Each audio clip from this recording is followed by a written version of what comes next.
ओम नमो भगवते वासुदेवाय। ओम नमो भगवते वासुदेवाय। ओम नमो भगवते वासुदेवाय।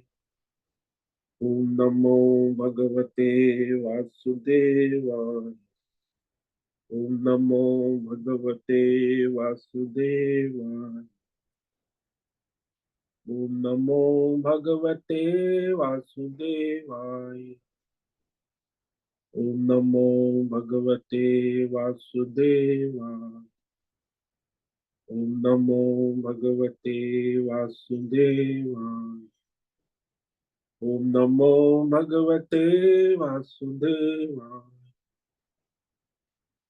ओम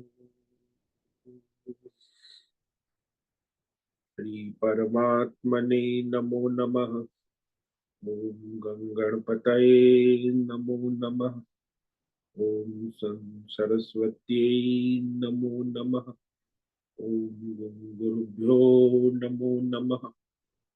ओम सहनाववतु सहनौ भुनक्तु सह वीर्यं करवावहै तेजस्विनावधीतमस्तु मा विद्विषावहै।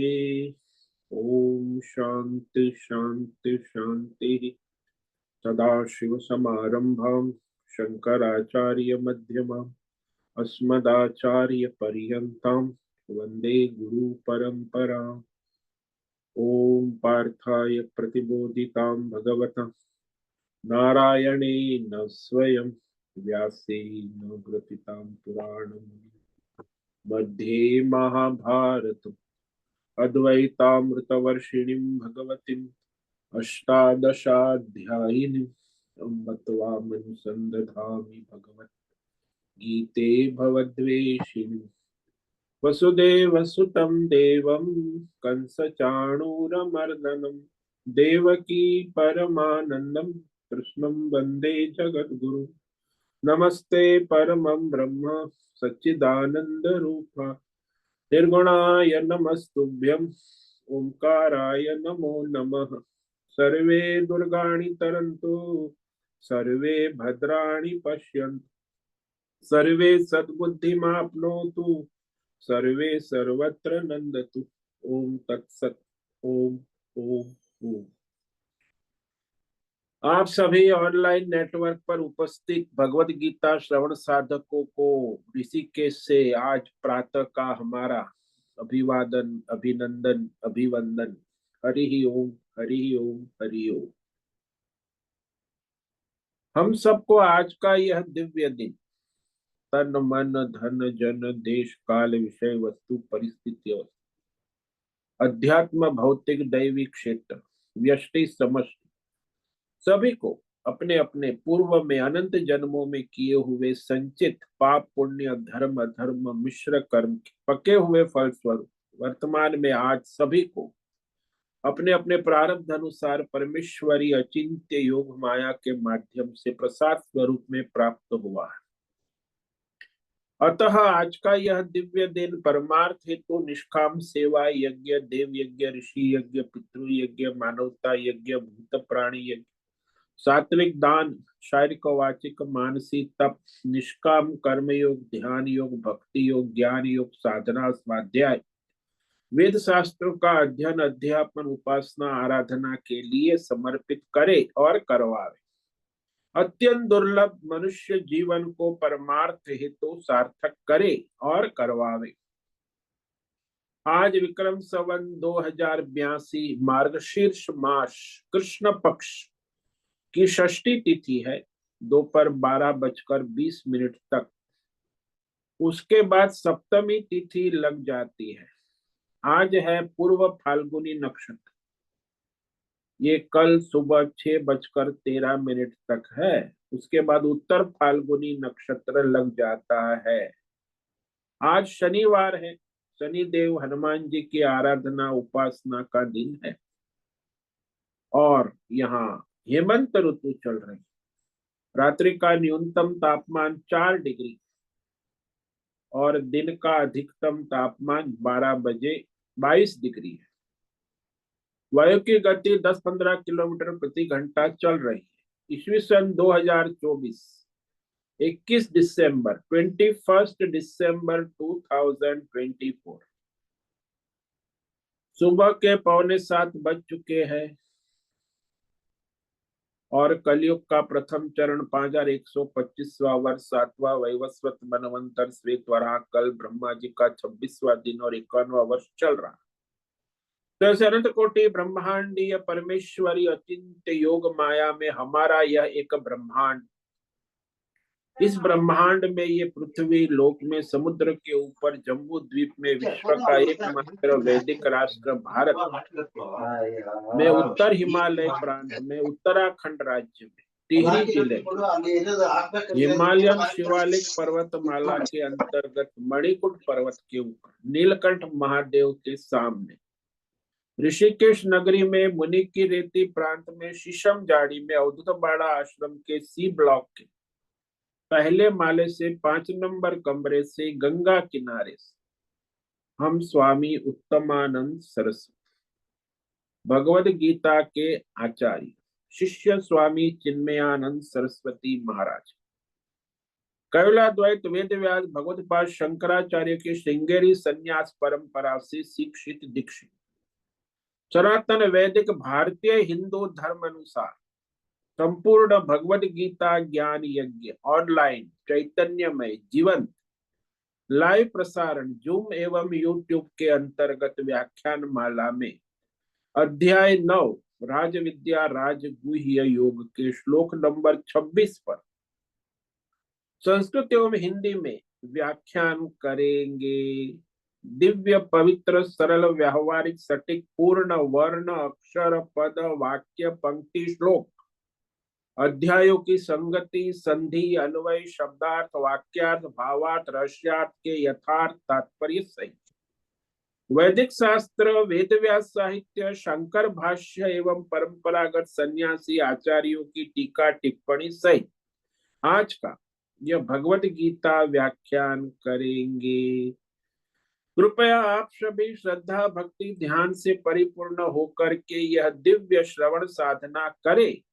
इसमें से कुछ ग्रहण करे, कुछ धारण करे, कुछ अपने जीवन में चरितार्थ करे और उसमें निरंतरता लाए। अपनी अपनी आध्यात्मिक भौतिक दैवी अशांति द्वंद्व मोह विक्षेपों से रहित होकर के अधार्मिक अशास्त्रीय परंपरागत भ्रम भ्रांतियों से रहित होकर के अपने अपने शरीर इंद्रिय प्राण मन वचन कर्म और बुद्धि से एक रूप एकाग्र होकर के शुद्ध सात्विक सूक्ष्म भगवत विवेक बुद्धि करे। वेद शास्त्र एवं आचार्य परंपरा अनुसार विवेक करे और करवावे।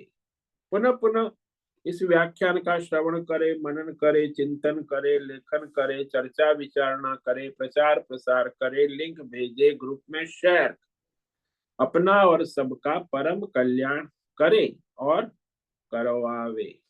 ओम तत्सत। ओम ओम ओम। तो कल हमने श्रीमद् भगवद गीता अध्याय 9 के श्लोक नंबर 25 पर विवेक विचार किया था, जिसमें भगवान ने बहुत ही सनातन सिद्धांत नियम का निरूपण किया कि देवताओं के उपासना करने वाले देवताओं के लोक को प्राप्त होते हैं, पितरों की उपासना करने वाले पितृलोक को प्राप्त होते, भूत प्रेत जड़ वस्तु की उपासना कर जड़ लोकों को प्राप्त होते हैं, और जो परमात्मा की उपासना करने वाला है वो परमात्मा को प्राप्त होता है। तो केवल परमात्मा को प्राप्त हुए भक्त का पुनर्जन्म नहीं होता, बाकी सब देव उपासक पितृ उपासक भूत प्रेत उपासक उनका पुनर्जन्म होता है। यही कह रहे भक्त, यान्ति देवव्रतान् देवान् पितॄन् यान्ति पितृव्रताः भूतानि यान्ति भूतेज्या मद्याजिनोऽपि मां यान्ति। तो ये जो सनातन नियम है जो किसी भी अपने अपने इष्ट देवता, आजकल तो देवताओं की तो दुकान लगी हुई है, देव व्रत, उपासना, सकाम पूजा, भोग इच्छा कामना पूर्ति के लिए, तो देवताओं की आराधना करते हैं। सत्वगुणी होते देवता भी सत्वगुणी होते, देवता के उपासक भी सत्वगुणी होते। तो देवताओं की आराधना उपासना पूजा करके अपनी मनोकामनाएं पूर्ण करते। दूसरे जो है वह पितृव्रता, पितृओं के श्राद्ध तर्पण, कुल है, कुटुंब है, परंपरा का पालन करने वाले, धंधा व्यापार वगैरह सब पितृ में आते, व्यापार धंधा भी पितृलोक में आते, कुल परंपरा कुटुंब परंपरा ये सब पितृलोक में आते। तो पितृ परंपरा के अंतर्गत वह पितृ की उपासना करने वाले रजोगुणी, और वह पितृलोक को प्राप्त होते हैं। आवागमन करे, रिटर्न टिकट है ना, पितृलोक में जाएंगे फिर आए, वही परदादा पोता बन के आता है, वही दादी पोती बन के आती है, वही सब संसार में इनका कुल कुटुंब परिवार परंपरा धंधा व्यापार व्यवसाय में उनका आना जाना चलता है। जिस व्यवसाय में है उस व्यवसाय में ही वो फिर आता है। तो व्यापार धंधा ये सब पितृलोक ही है। और जो पंच महाभूत की उपासना का वैज्ञानिक, आजकल भौतिकवाद बढ़ चुका है, यंत्र युग, कंप्यूटर युग आ गया, अभी तो डिजिटल युग आ गया ना।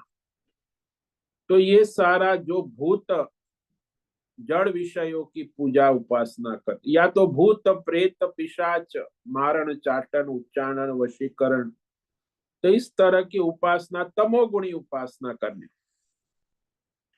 तो भूत लोक को प्रेत लोक को प्राप्त होते अज्ञान के वश, उन्हीं में आते जाते, यानी सब उपासनाएं अंतवंत है, नश्वर है। क्योंकि वो कर्म उपासना भी नश्वर है, उसका फल भी जो स्वर्ग आदि लोक है, पितृलोक है, भूत लोक है, वो भी नश्वर है। शाश्वत कुछ नहीं है, खाली आना जाना, बस मैरी गो राउंड, संसार चक्र चलता रहता है। परंतु कहते जो भगवान की उपासना करने वाला निष्काम है, भगवान की उपासना करने वाले दो प्रकार के होते, एक सकाम और एक निष्काम। तो सकाम तो अपनी कामनाओं के कारण संसार में आवागमन करता है, निष्काम भक्त है वो भगवत भाव को प्राप्त हो जाता है। तो सगुण उपासक है, वो सगुण लोक में जाता है, निर्गुण उपासक है, निर्गुण तत्व को प्राप्त होता है।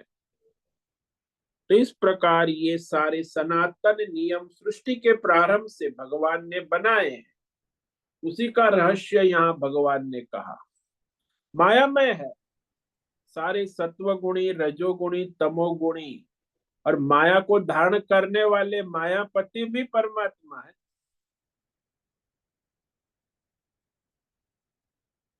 तो निष्काम भक्त जैसी पूजा भक्ति उपासना करता है, और भगवान उसकी भक्ति का स्वीकार करते हैं। वो आगे के श्लोक में कहते कि जो भगवान का भक्त है उसे कोई विशेष विधि विधान या सामग्री की आवश्यकता नहीं रहती। हाँ, उसकी श्रद्धा भक्ति ही का प्राधान्य है। वही कह रहे भगवान, श्रद्धा भक्ति से जो भी मेरी आराधना करता है मैं उसे स्वीकार करता हूँ। श्रद्धा भक्ति से किया हुआ कोई भी भगवान प्रसन्नता से ग्रहण करते। यानी भगवान की आराधना सरल सुगम है, लेकिन उसमें चाहिए श्रद्धा और भक्ति, तब वो होती है। पत्रम पुष्पम फलम तोयम यो मे भक्त्या प्रयच्छते तदहं भक्त्युपहृतम अश्नामि प्रयतात्मनः। पत्रम पुष्पम फलम तोयम यो मे भक्त्या प्रयच्छति तदहं भक्त्युपहृतम अश्नामि प्रयतात्मनः। भगवान कहते हे अर्जुन, मेरी उपासना, परमार्थ की उपासना सुगमता है कि देवता की उपासना में तो सब विधि विधान बहुत है और उस अनुसार करेंगे तब देवता प्रसन्न होंगे। यहाँ तो भाई भगवान की उपासना सरल है, कोई विधि विधान नहीं, केवल श्रद्धा भक्ति, अनन्य भक्ति चाहिए। तो वह भक्ति से जो भी कुछ अर्पण किया जाता है, पत्रम पुष्पम फलम तोयम। पत्र का मतलब है ये सारे भौतिक अध्यात्म दैव विषय पदार्थ।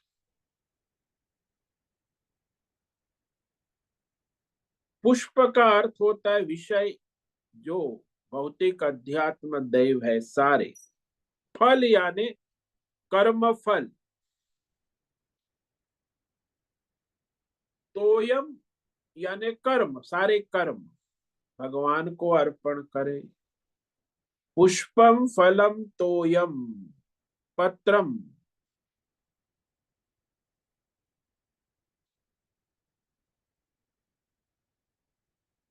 तो वह भगवान को प्रिय है। जैसे रुक्मणी ने तुलसी पत्र दे दिया तो भगवान प्रसन्न हो गए। लक्ष्मी जी और रुक्मणी के बीच में विवाद हो गया। बोले इतना सारा मेरे पास है, धन सौन सुवर्ण जवाहरात मोती हीरे, तुम्हारे पास क्या है? बोले मेरे पास तो कृष्ण है। तो उसने सारे जवाहरात एक पल्लू में रख दिए, पल्ले में। कहा अब इसको, कहा लाओ कृष्ण। बोले कृष्ण का, मैं भगवान का नाम लेकर एक तुलसी पत्र रखती हूँ। और तुलसी पत्र रखा भगवान का स्मरण करते हुए, तो लक्ष्मी का पल्ला झुक गया। लक्ष्मी सोचने लगी, अरे अरे अरे, एक पत्ते में भी इतनी शक्ति है। पत्रम पुष्पम, गजेंद्र ने एक पुष्प दे दिया भगवान को, तो भगवान प्रसन्न हो गए। फलम, शबरी ने बेर का फल दे दिया, पके हुए फल। तोयम, रंती देव ने उपवास करके जल दर्पण कर दिया, भगवान प्रसन्न। यानी यहाँ ये श्रद्धा भक्ति और बुद्धि की शुद्धि आवश्यक है।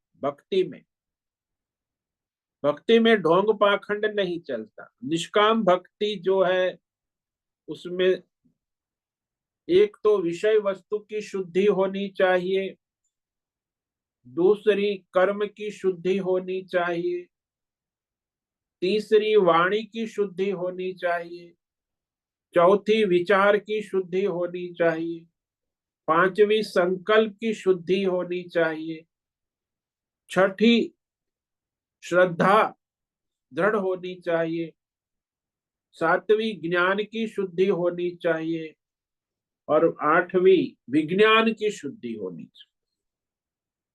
तो 8 प्रकार की शुद्धि होती है, तब वो जो है शुद्ध भक्ति होती, अनन्य। अब इसमें कोई कमी रह जाए तो फिर आपकी भक्ति अशुद्ध हो जाए, भगवान प्रसन्न नहीं होते। इसीलिए प्रेम पूर्वक श्रद्धा भक्ति से शुद्धता से किया हुआ जो भी कुछ अर्पण किया जाता है वह भगवान स्वीकार करते। अश्नामी यानी खाते हैं, खाते हैं मतलब स्वीकार करते। गोपियों का मक्खन स्वीकार करते हैं, सुदामा के 3 मुट्ठी पौवे स्वीकार करते हैं, विदुर के घर जाकर केले के छिलके की सब्जी स्वीकार करते हैं। ओ, इस तरह भगवान श्रद्धा भक्ति से स्वीकार करते। तो परमात्मा की भक्ति जो है वो सरल है और कठिन भी है, क्योंकि उसमें शुद्धिकरण चाहिए, श्रद्धा और भक्ति।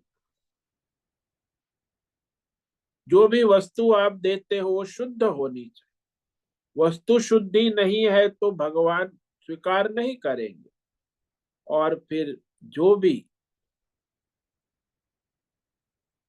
कर्म की शुद्धि भी होनी चाहिए, व्यवहार शुद्धि, व्यवहार, वाणी में भी शुद्धता होनी चाहिए, वाणी की शुद्धि, विचार मन की शुद्धि होनी चाहिए, संकल्प बुद्धि की शुद्धि होनी चाहिए, और श्रद्धा भक्ति होनी आवश्यक, ज्ञान भी होना आवश्यक, और विज्ञान भी होना आवश्यक। तब जाके वो भगवान की भक्ति अनन्य और भगवान स्वीकार करते हैं। यहाँ प्राधान्य उसी का है, शुद्धि का, श्रद्धा का और भक्ति का। शुद्धि भी है, श्रद्धा भी है, भक्ति भी है। जैसे वो छोटा शिशु बालक है तो पिताजी उसके लिए टॉफी ले आते हैं, चॉकलेट। तो शिशु बालक तो इंतजार ही करता है, पिताजी आएंगे, चॉकलेट टॉफी लाएंगे, तो फिर वो बड़ा प्रसन्न हो जाता है। पिताजी एक दो नहीं, बहुत सारी 8-10 टॉफी ले आए। अभी 8-10 टॉफी ले आए तो जो पुत्र है, शिशु है, वो भी प्रसन्न हो गया। वो टॉफी उसने पिताजी को दी, पिताजी आप भी खाइए, माताजी आप भी खाइए, बहन को भी देता है, बहन तू भी ले ले। अब वो टॉफी तो बच्चा है, लेकिन उसने जो श्रद्धा भक्ति से दिया, शुद्धता से, उसकी महिमा है, टॉफी की महिमा नहीं है। उस जो शिशु ने जिस भाव से माता पिता बहन भाई को प्रसाद टॉफी दी, और बहन भाई ने प्रसन्नता से स्वीकार किया, इसमें मूल जो है श्रद्धा और भक्ति और शुद्धता है। बाकी वो टॉफी लेने गए, वो तो 1 साल का शिशु है, वो टॉफी लेने कहाँ जाएगा। पिताजी ले आए थे, लेकिन फिर भी वो पिताजी का ही पिताजी को देता है तो पिताजी प्रसन्न हो जाए। ऐसे ही भगवान का है, सारा संसार जो है भगवान का है, बस ये विवेक उसको है कि भगवान का भगवान को अर्पण कर रहे हैं। इसमें कोई छोटा बड़ा, अमीरी गरीबी, ये कोई भेदभाव भगवान के दरबार में नहीं होते। एक बार एक भक्त मंदिर गया तो वहां भगवान को वो 50 रुपया चढ़ा रहा था। तो वो जो एक सेठिया आ गया, तो सेठिया तो 1,11,11,1111 चढ़ाए। तो उसे बड़ा संकोच हुआ कि सेठ जी ने तो 1,11,11,11 तो मैं कहाँ 50-51 रुपया चढ़ा रहा हूँ। लेकिन वो तो बेचारा दिहाड़ी करता है, मजदूर है, 500 रुपया दिहाड़ी में से भगवान को चढ़ा रहा है।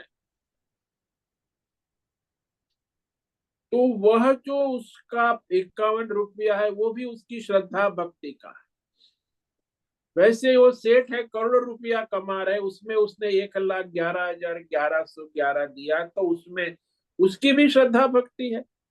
अब वहां कोई कीमत आंकड़े की गिनती नहीं, मुख्य बात है श्रद्धा और भक्ति और शुद्धता, भगवत भाव। ये बहुत ही महत्व का है उपासना में, भक्ति में। अब देखो, जब कोई मनुष्य, तो भक्त समझो, पत्ता, बेल का पत्ता लेकर शिव जी को चढ़ाता है, और शिव जी का नाम ही आशुतोष है, प्रसन्न हो जाएंगे, हो जाते, जाएंगे क्या, हो जाते तुरंत ही। आगे भविष्य के लिए इंतजार करने की जरूरत नहीं है। जैसे ही आपने शिव जी को बेल का पत्ता चढ़ाया, शिव जी प्रसन्न हो गए। पुष्प सब जगह होने वाला, वैसे तो आंकड़ा भी है, उसका आंकड़ा का पुष्प भी है, वो भी भगवान को चढ़ाए तो भगवान प्रसन्न हो जाते हैं। फल प्रसिद्ध है, फिर भी सभी फलों में बेर का फल है, वो साधारण फल है, विशेष नहीं माना जाता। तो साधारण बेर बेर का फल वैसे कोई महत्व नहीं देता बेर के फल को, जितना सेव को, संतरे को, केले को महत्व देते हैं। फिर भी वो बेर के फल शबरी ने खिलाए और भगवान ने, राम ने प्रसन्नता से ग्रहण किए, क्योंकि ये सामान्य फल है। आम है, सेब है, केला है, अनार है, संतरा है, ये सारे बढ़िया फल माने जाते।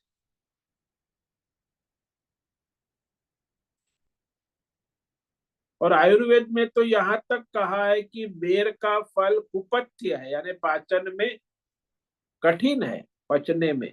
पथ्य नहीं, अपथ्य है, कुपथ्य है, नुकसान कर सकता। तो भी भगवान उसे स्वीकार करते हैं। भगवान सर्वज्ञ है, सब जानते।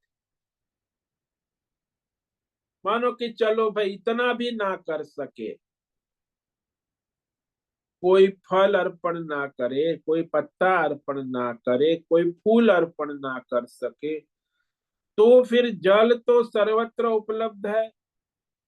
पहले तो कुएं थे, आजकल तो नल आ गए, सब जगह मंदिरों में भी नल लग गए हैं। बस आपको नल से पानी लोटे में लेना है और चढ़ाना है। तो जल समर्पण करना, वो भी श्रद्धा भक्ति से। और भगवान शिव जी तो जलधारा प्रिय है, जलधारा से प्रसन्न हो जाते। आपने शिव मंदिर में जलधारी भी देखी होंगी। आप शिवलिंग पर ना चढ़ाओ तो जलधारी में शिव चढ़ा दो, धीरे धीरे जल टपकता रहेगा। जलधारा प्रिय, और वो प्रसन्न हो जाते। तो ये सारे विषय आप समझेंगे सामान्य है। भाई पत्रम पुष्पम फलम तोयम, ये सारे खास विशेषता इसमें नहीं। और इसे अर्जित करने में कोई विशेष परिश्रम भी नहीं। ये सारा संसार भगवान का है। अब इसमें हम हीरा जवेरात मोती ले आए, या एक बेल का पत्ता या तुलसी का पत्ता ले आए, दोनों भगवान के ही है। भगवान का ही भगवान को देना है, और भगवान को दोगे भगवान प्रसन्न हो जाते। लेकिन ऐसे देने से नहीं होता, अनन्या भक्त्या, परम प्रेम से भरकर। भगवान मेरा आत्म स्वरूप है, मेरा भगवान और मेरे अंतरात्मा एक है।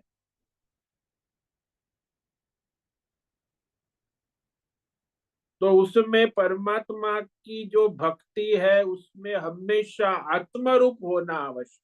आत्मा रूप यानी एकत्व होना, आत्मीयता जिसको हम कहते हैं ना।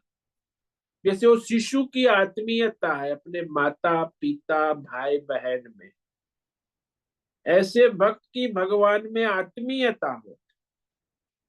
भगवान मेरा है, मैं भगवान का हूं, ये आत्मीयता हो। हमेशा भगवान को वह आत्मीयता प्रिय हो।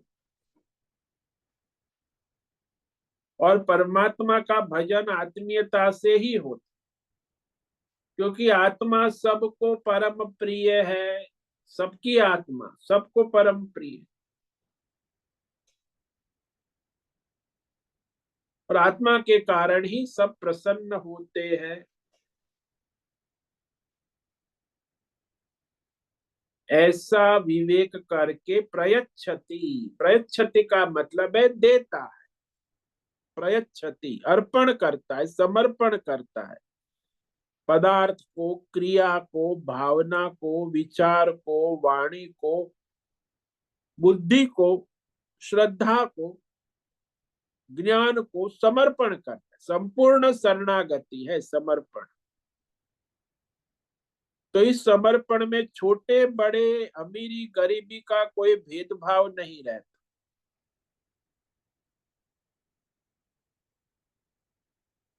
और इस तरह वह श्रद्धा भक्ति से, समर्पण भाव से भगवान को भजता है,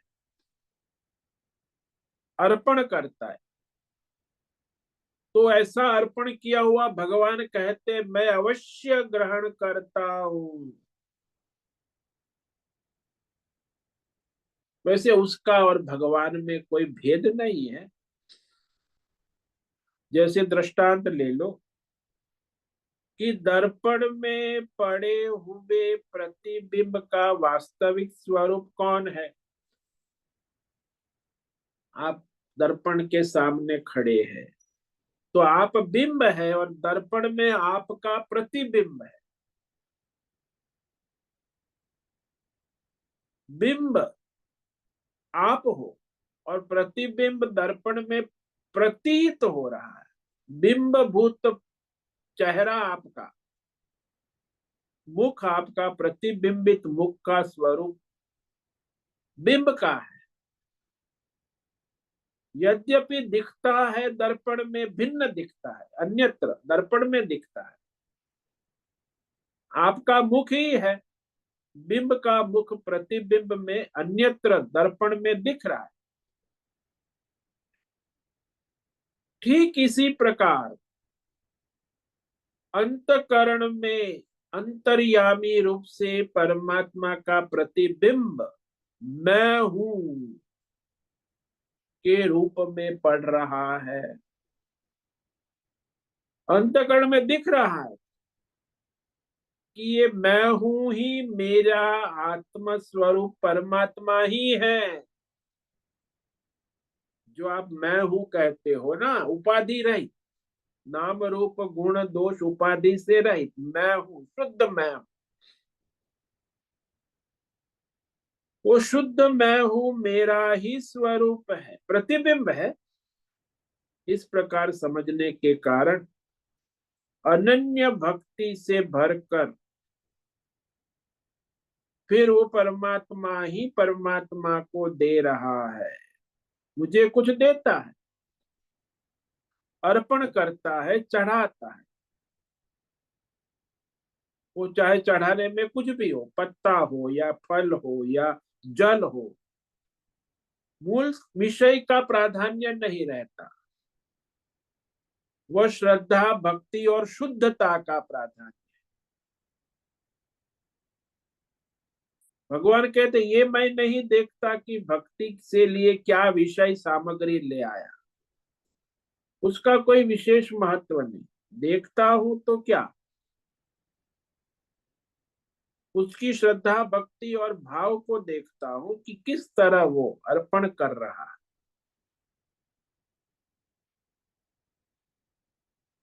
वेद में भी कहा है कि न हवै देवा अश्नन्ति, देवता को ये आपके नैवेद्य भोग भोजन खाते नहीं है, पीते नहीं है। परंतु हम जब देवताओं को भगवान को भक्ति भाव पूर्वक जो देते हैं, बस वह अनन्य भक्ति से लाया हुआ देख कर ही देवता भगवान तृप्त हो जाते। वो जो शिशु है, वो चॉकलेट टॉफी कहीं बाजार जाके लाया नहीं, वो पिता ही ले आए और कहता है माँ तुम खा लो, भैया तुम खा लो, बहन तुम खा लो। सब स्वीकार कर, माँ बहुत प्रसन्न होती है, बड़े प्रेम से हाथ फेर कर कहती है कि बेटा तू ही खा ले। नहीं नहीं माँ मेरे पास है, मैं तुम्हें खिलाना। तो फिर वो अपने टॉफी का रैपर निकाल कर माँ के मुंह में डाल देता है, माँ प्रसन्न हो जाती है। तो 1 साल का शिशु है, चॉकलेट के कारण प्रसन्न नहीं हो रही है, उसके माँ के प्रति अनन्य स्नेह प्रेम भक्ति से दिया है, इस कारण से माँ प्रसन्न हो जाती है। इसी प्रकार परमात्मा, हम क्या देते हैं ये सामग्री लाए हो, छोटी बड़ी, कोई उसका प्रयोजन विशेष नहीं है। ये देखकर भगवान प्रसन्न नहीं होते। भगवान कभी सामग्री को देखकर प्रसन्न नहीं होते। वह जो उसकी अनन्य श्रद्धा भक्ति शुद्ध भाव है, अनन्य प्रेम पूर्वक जो दिया है, बस उस अनन्य भक्ति प्रेम से भगवान प्रसन्न हो जाते हैं। तो ऐसी अनन्य प्रेम भक्ति से कौन लाएगा? प्रयतात्मनः। प्रयतात्मन ये शब्द भगवान ने कहा कि जिसका अंतकरण अत्यंत भगवतमय शुद्ध हो गया है, बुद्धि भगवतमय हो चुकी है, भेदभाव वाली बुद्धि नहीं रही, तो अंतकरण जो है त्रिगुणात्मक माया से दूषित नहीं हो, अत्यंत शुद्ध भगवतमय अंतकरण परमात्मा के अनन्य प्रेम में जो शुद्ध नहीं होता, तो वो प्रेम भक्ति नहीं कर सकता।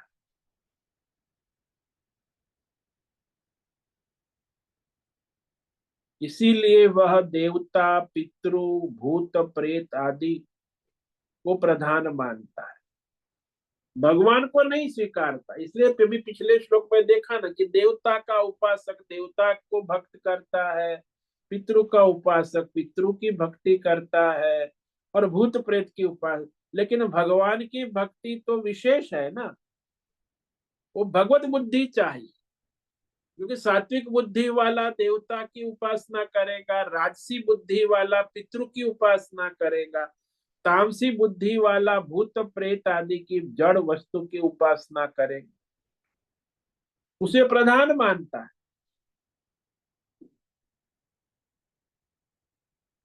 और ये भिन्न भिन्न उपाधियों से भिन्न भिन्न रूप में उपासना होती। और जो कामना वाला है वो तो देखेगा कि मुझे अधिक से अधिक से लाभ कहाँ है, तो लाभ को देकर देवताओं में भी जिस देवता से अधिक लाभ मिलेगा उसी देवता की उपासना करेगा। उपाधि को पूछता है ना। यहाँ भी संसार में आप देखो, लोग पूजते हैं। सरकारी कार्यालय में चले जाओ तो वहां वो जो चौकीदार है उसकी उपाधि सामान्य है, वो चपरासी है उसकी उपाधि सामान्य है, लेकिन वो जो सुपरवाइजर है वो भी सब।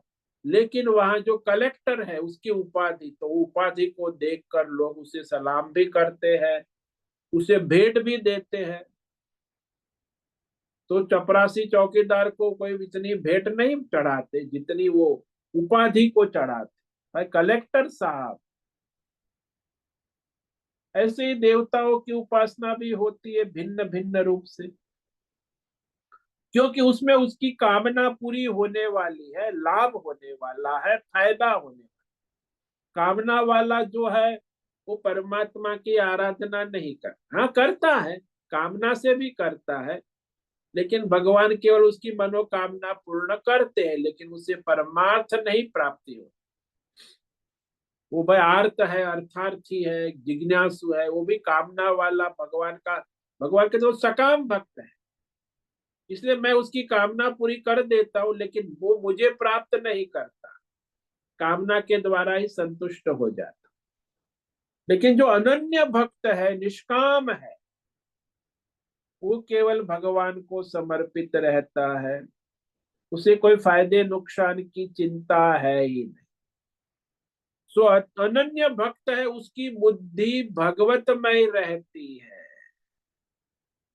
देवताओं के भक्त की बुद्धि सात्विक होती है, पितरुओं के भक्त की बुद्धि राजसी होती है, भूत प्रेत के भक्त की बुद्धि तामसी होती है।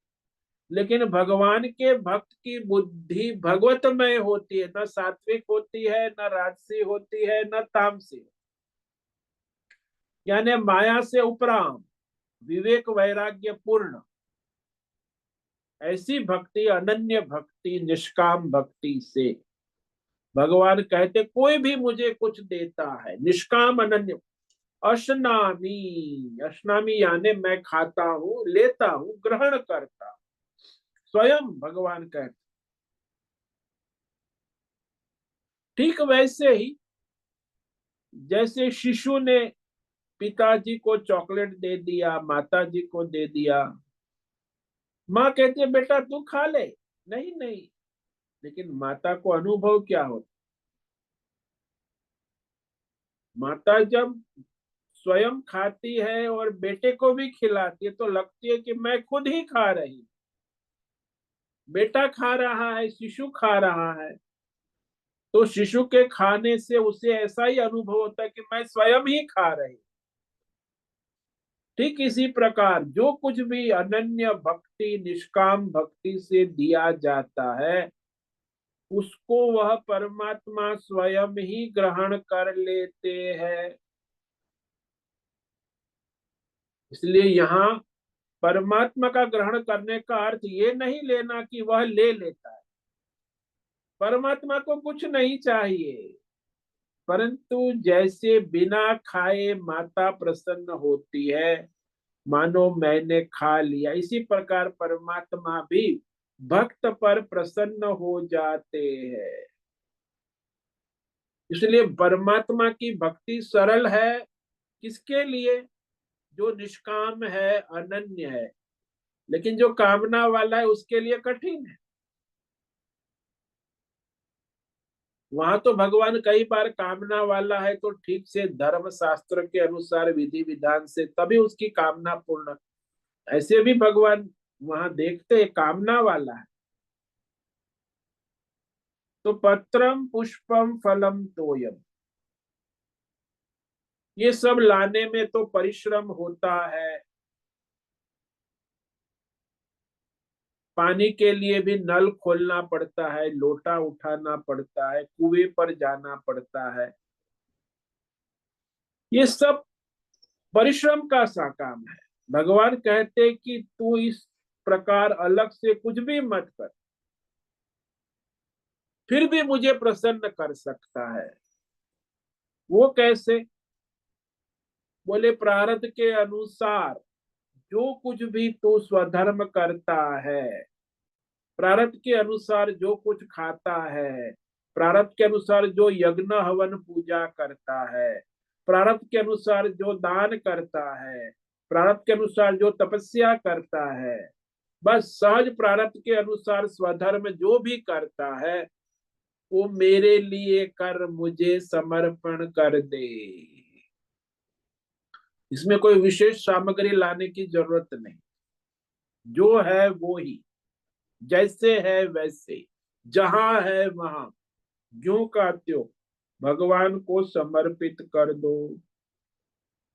तो निष्काम भक्त हो जाओ, अनन्य भक्त। वो आगे के श्लोक में कह रहे हैं, ये बहुत ही बढ़िया श्लोक है, भक्ति का ये बहुत ही श्रेष्ठ श्लोक है कि निष्काम भक्ति, भगवान की अनन्य भक्ति अपने स्वधर्म करते हुए ही कर लो, कोई विशेष क्रिया कर्म साधन सामग्री की आवश्यकता नहीं। यत् करोषि यदश्नासि यज्जुहोषि ददासि यत् यत् तपस्यसि कौन्तेय तत्कुरुष्व मदर्पणम्। कौन्तेय, अरे कुंती के बेटे, जो भी प्रारब्ध अनुसार अपना स्वधर्म कर्म करता है, प्रारब्ध के अनुसार जो कुछ भी खाता है, स्नात, अपने प्रारब्ध के अनुसार जो यज्ञ पूजा हवन करता है, अपने प्रारब्ध के अनुसार जो दरिद्र को दान धर्म करता है, अपने प्रारब्ध के अनुसार तपस्या साधना करता है, वो सारा का सारा तत् मद अर्पणम कुरु, मुझे समर्पित कर दे, भगवत समर्पित। तो इस तरह संपूर्ण समर्पण भाव से जो कर्म करता है, कायेन वाचा मनसेन्द्रियेण वा बुद्ध्यात्मना करोमि यद्यत् सकलम परस्मै नारायणायेति समर्पयामि। यानी जो भी काया वाचा मन से जो भी करते वो सब भगवान नारायण को समर्पण है। इस श्लोक पर हम कल विचार करेंगे भी। तो आज जो भगवान ने भक्ति पूर्वक सामग्री अर्पण की जाती है उसे भगवान स्वीकार करते हैं, ये भगवान ने कहा। पत्रम पुष्पम फलम तोयम यो मे भक्त्या प्रयच्छति तदहम भक्तु परुतम अश्नामि प्रयतात्मनः। भगवान कहते हे अर्जुन, भगवान की भक्ति आराधना सुगम है। कोई भी अनन्य निष्काम भक्त मेरे लिए भक्ति से भक्त्या पत्रम पुष्पम फलम तोयम प्रयच्छति समर्पित करता है। प्रयतात्मना, प्रयतात्मा यानी शुद्ध निष्काम भगवत बुद्धि वाला निष्काम भक्त जो भक्ति भाव से मुझे अर्पण किया हुआ वह उसका पत्र पुष्प फल आदि सामग्री मैं स्वीकार करता हूँ, सगुण रूप से प्रकट होकर प्रीति सहित ग्रहण करता हूँ। अश्नामी स्वीकार कर, जैसे विदुर के केले की सब्जी खा गई, सुदामा के पौवे खा लिए, गोपी का मक्खन खा लिया, ये सब जो भगवान की अनन्य भक्ति के दृष्टांत हैं। ओम नमो नारायणाय, ओम नमो नारायणाय, ओम नमो नारायणाय, ओम नमो नारायणाय, ओम नमो नारायणाय। कायेन वाचा मनसेन्द्रियेण वा बुद्ध्यात्मना वा प्रकृते स्वभावात् करोमि यद्यत् सकलं परस्मै नारायणायेति समर्पयामि। ओम सर्वे भवन्तु सुखिनः, सर्वे सन्तु निरामयाः, सर्वे भद्राणि पश्यन्तु, मा कश्चित् दुःखमाप्नुयात्। अस्तु मा सद्गमय, तमसो मा ज्योतिर्गमय, मृत्योर्मा मृतंगमय। ओम पूर्णमद पूर्णमिदं पूर्णात् पूर्णमुदच्यते पूर्णस्य पूर्णमादाय पूर्णमेवावशिष्यते। ओम शांति शांति शांति। शंकरं शंकराचार्यं केशवं बादरायणं सूत्र भाष्य कृतो वंदे भगवन्तौ पुनः पुनः। ईश्वरो गुरुरात्मेति मूर्ति भेद विभागि व्योमवद् व्याप्त देहाय दक्षिणामूर्तये नमो नमः। ओम गुं गुरुभ्यो नमो नमः। ओम तत्सत् ब्रह्मार्पणमस्तु। ओम ओम ओम।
अभी समय है प्रश्नोत्तरी का। किसी साधक को कोई प्रश्न है अभी पूछे।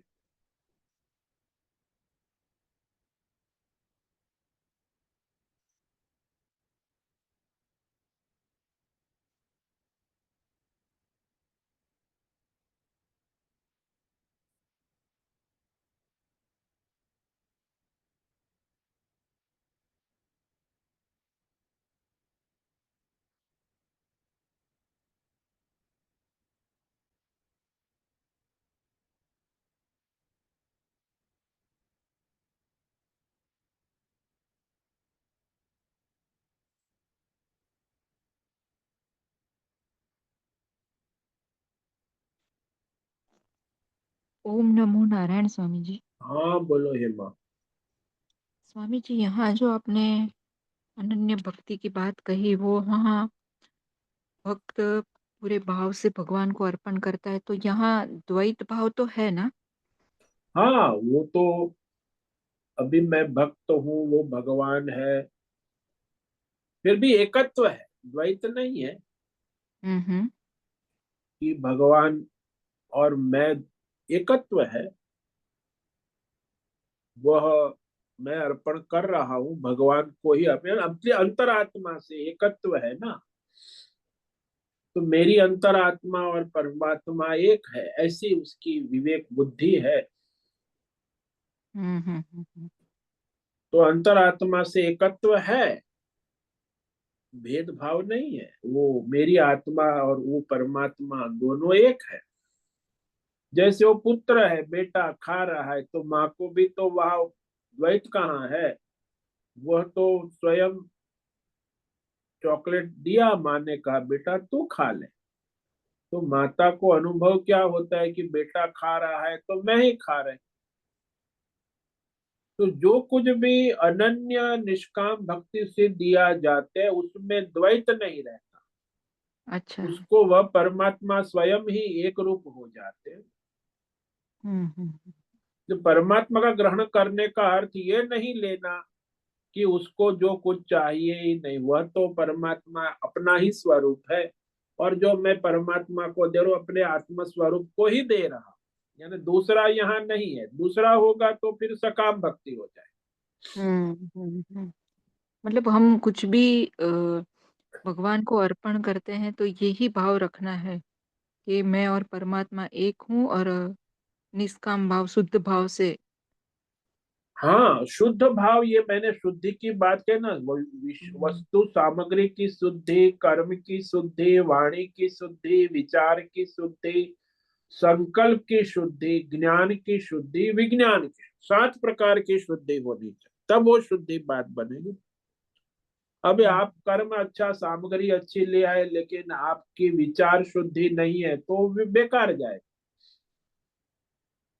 यहाँ जो आपने देना ज्ञान की पड़ेगा शुद्धि हाँ। का, वो ज्ञान और विज्ञान की शुद्धि, उसमें मतलब क्या? बस मैं भगवान का एकत्व ज्ञान और हम्म। अनुभूति के मेरा ही आत्मा परमात्मा है, तो ज्ञान अच्छा। विज्ञान भी हो गए। हम्म। कि जिस भगवान को मैं अर्पण कर रहा हूँ वो भगवान है, ज्ञान है, और वो भगवान मेरा ही अंतर आत्मा है, मैं ही हूँ, मेरी ही आत्मा को मैं अर्पण कर रहा हूँ विज्ञान। तब वो हम्म। शुद्धि होगी ना। हम्म। तो वहां द्वैत भेद नहीं रहता। अच्छा।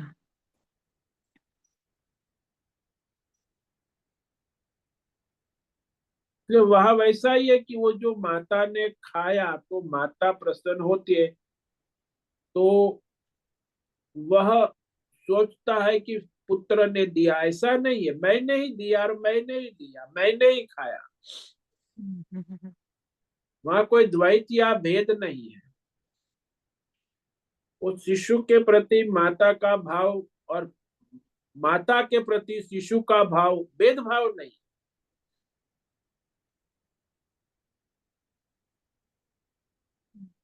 वैसे माता को चाहिए नहीं, फिर भी शिशु ने दिया, तो माता अपना ही समझती है कि मैंने ही दिया और मैंने ही लिया। तो स्वीकार भी वही भगवान ने ही दिया और भगवान ने ही लिया। शिशु को भी हम्म। समझता है कि माँ ने दिया और माँ को दिया, माँ ने ही दिया और माँ ने ही लिया। तो यहाँ हम्म। फिर दूसरा कोई नहीं रहता, एकत्व रहता। तो शिशु भी प्रसन्न रहता है, माता भी प्रसन्न होती है। कई बार हम्म। तो बिना खाए माता प्रसन्न होती है कि शिशु ने खा लिया, मानो हम्म। मैंने ही खा लिया। इस प्रकार भी परमात्मा प्रसन्न हो जाते। हम्म।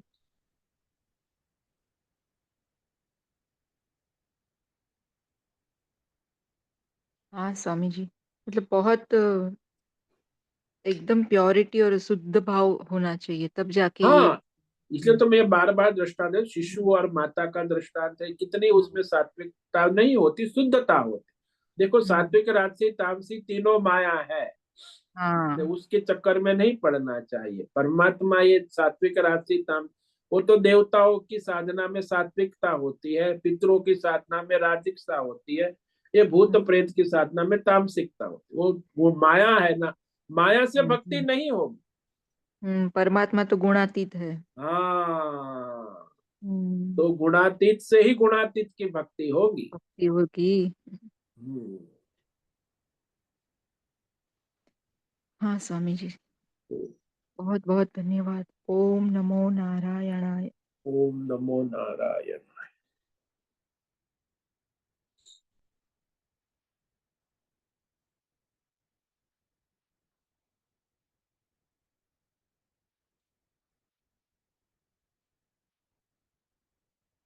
ठीक है, आज उपस्थित है अश्विनी कोठे होस्ट है, भद्रेश को होस्ट है, माधवी, नैना पुरोहित, अजय रत्नपार की, अनुराधा जेठे, आशा कोटक, आशिमा गुप्ता, बीबी शर्मा, भावना गोहिल, दिनेश पटेल, जीवी कुमार, हेमा कोटक, इला जोशी, लीलावती बड़ेकर, मीरा उच्चिल, मीनाक्षी काले, मोहन, पंकज भट्ट, पृथ्वीराज, मालव, राम सेवक यादव, रेशा रथ, संजीवनी, श्रीरंग रानडे, सोनम पवार, सुचिता पाटिल, सुनील ठाकुर, उषा मेनन और अंजलि जोशी।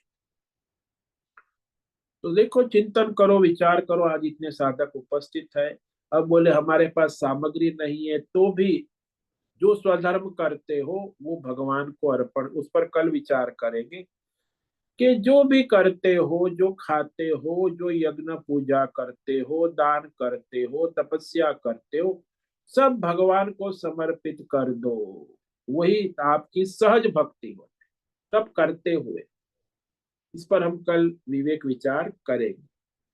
ओम हरि ओम। सभी साधकों को आज का ओम नमो नारायणाय। स्वामी जी ओम नमो नारायण।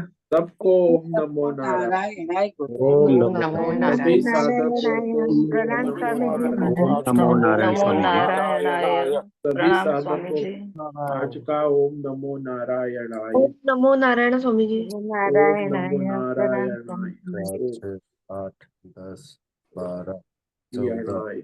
मुझसे निवेदन है, आज का सत्संग पूर्ण करें।